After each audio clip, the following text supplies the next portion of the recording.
And ang dami na nagtatanong kung babalik pa ba ako sa cruise ships.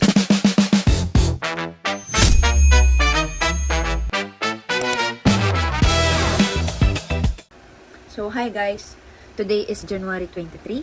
So, alam ko nung last January 8, bigla akong nag-share sa inyo, di pa na hindi ko tinapos yung second contract ko.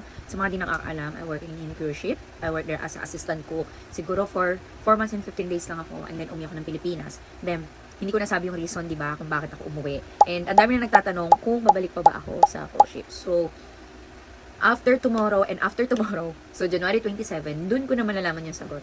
So ngayon, sinut ko na siya ngayon para at least pag kinonfile ko siya, dun ko na ma-explain. Gusto ko lang i-share yung journey ko sa inyo na may chance pa para magbago ng career.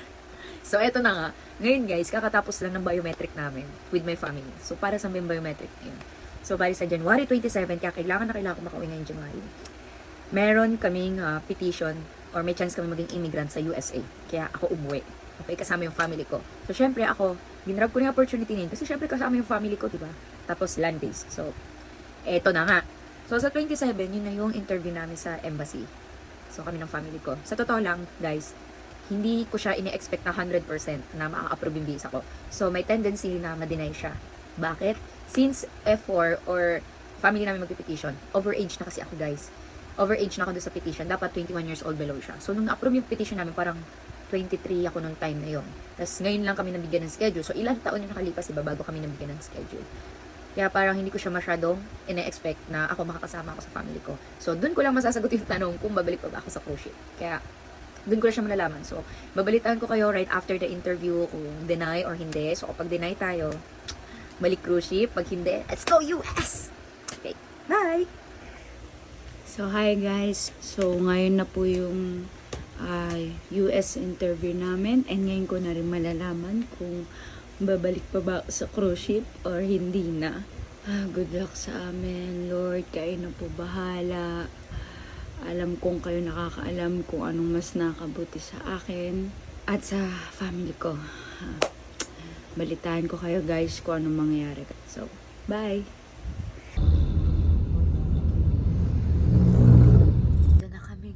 Update ko na lang kayo mamaya. Good luck. Ay, good luck sa amin. Bye. So, hi guys. Eto na nga. Nakauwi na kami. Hindi ko alam kung pasado na ba o ano. Pero feeling ko hindi na ako makakabalik ng cruise ship. Kasi kinancel na nila yung C1D ko. Cancelled na siya. So, parang anong nangyari, may isa lang kaming kulang na document. So, kailangan lang namin siya i-submit online. Tapos yung passport namin, ipapadeliver na lang doon. Tapos yun, feeling ko okay naman na. Dapat lang, no?